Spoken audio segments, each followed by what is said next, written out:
Tak, a sme opäť s vami. Vítame vás pri našej ďalšej novej relácii. A ako vždy, je toho neúrekom, s čím sa vám chceme pochváliť. Začneme februárom. Mali sme síce jarné prázdniny a zo pár dní chrípkového voľna, ale i tak je sa čím pochváliť. V polovici mesiaca sa na našej škole konala recitačná súťaž Šaliansky Maťko a my sme tam mali svojich zástupcov. V prvej kategórii druháčka Julka Dolinajcová získala skvelé 3. miesto. V tretej kategórii šiestačka Lievka Ladovičová skončila na skvelom 2. mieste.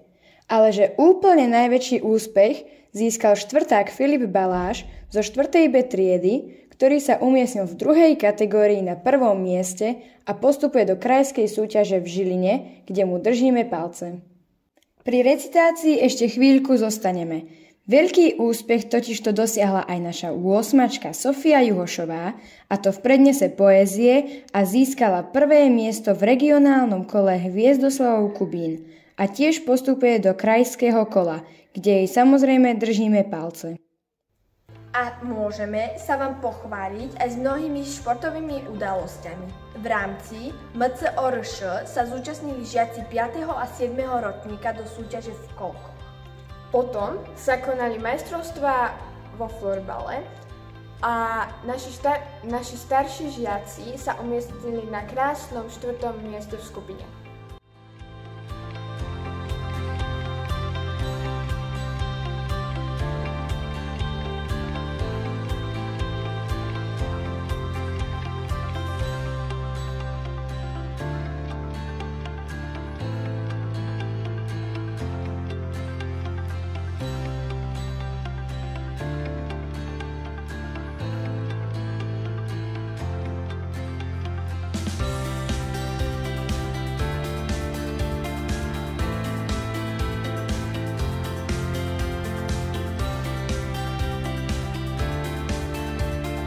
A nie len to.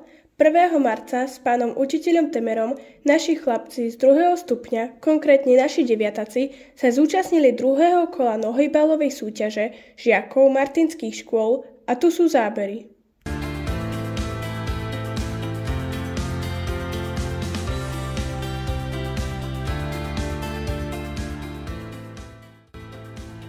A teraz sa presunieme na koniec februára a poďme so štvrtákmi na environmentálnu výchovu do Blatnice. Lukáš, koľko krvi ti tečie? ona si chcela iba zobrať tú piškotu, takže okoštovala, ale vyzerá, že tvoj prst jej nechutí. Zostane predsa len naspäť pri tých piškotách. Máš, ako som spomínal, 15 rokov a dožívajú sa tieto papagáje až okolo tých 30-35. Je už teraz, by som povedal, trošku taká rada, že ju môžeme aj trošku vypustiť vonka, lebo určite ani vy by ste neboli radi zavretí celý deň. Nemusíte sa naozaj báť, lebo ona si tu trošku polieta, možno, že zase pristane na pleci. A potom, keď ju budeme dávať naspäť do klietky, tak túto druhú časť zase bude môcť dať nejaké dievča, aby sme ju potom nalákali.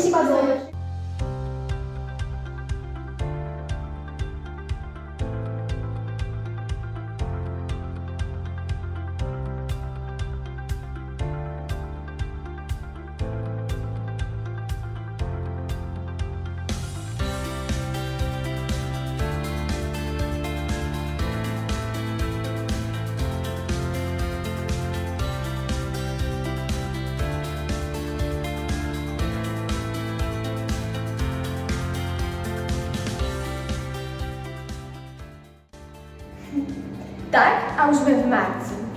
V rámci marca, mesiaca knihy, sa žiaci 2., 3. a 4. ročníka zúčastnili na krásnej besede o knihách s pani Janou Cabadejovou, ktorá im pútavou formou povysvetľovala celú históriu vzniku našich kníh pod názvom Prečo je kniha hranatá.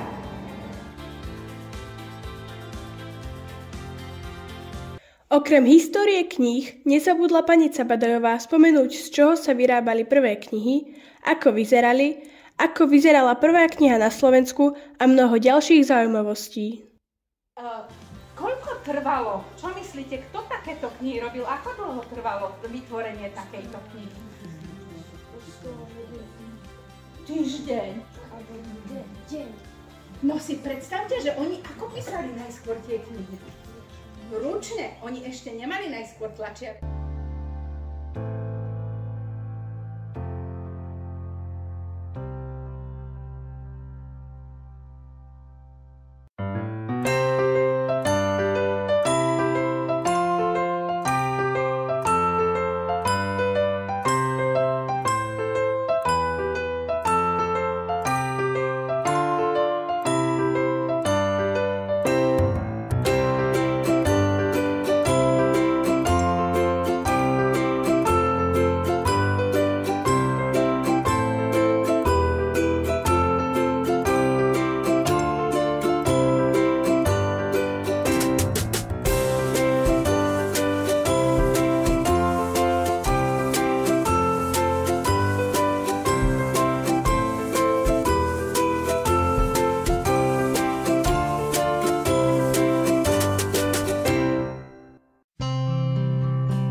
Koniec našej relácie si uzatvoríme krásnou akciou, ktorú si pre nás pripravili žiaci školského parlamentu a naši deviatáci.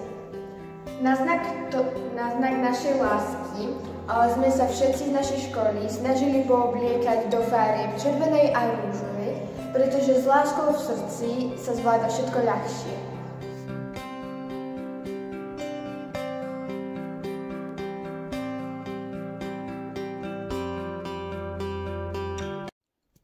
Nielen žiaci, ale aj učitelia a zamestnanci našej školy si pripomenuli tieto dva sviatky Valentín a MDŽ a spolu sme všetci prežili príjemný deň plný vzájomných prejavov lásky a úcty k našim blízkym.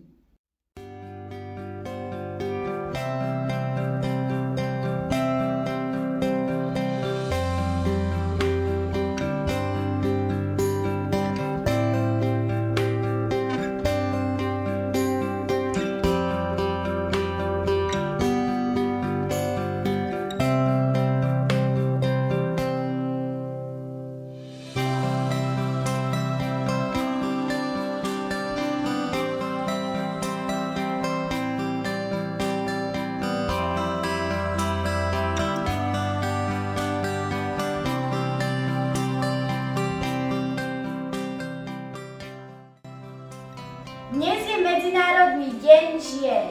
A my všetkým ženám prajeme všetko najlepšie!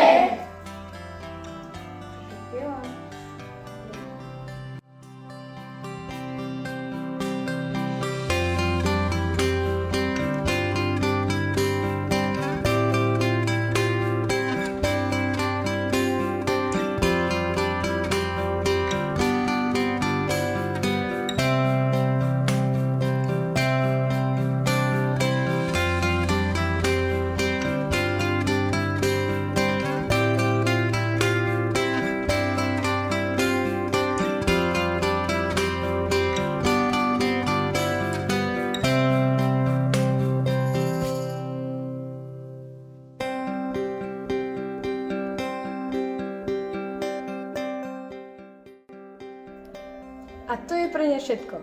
Reláciu si pre vás pripravili Kiara, Ema Linda, Lea a tešíme sa na vás na budúce.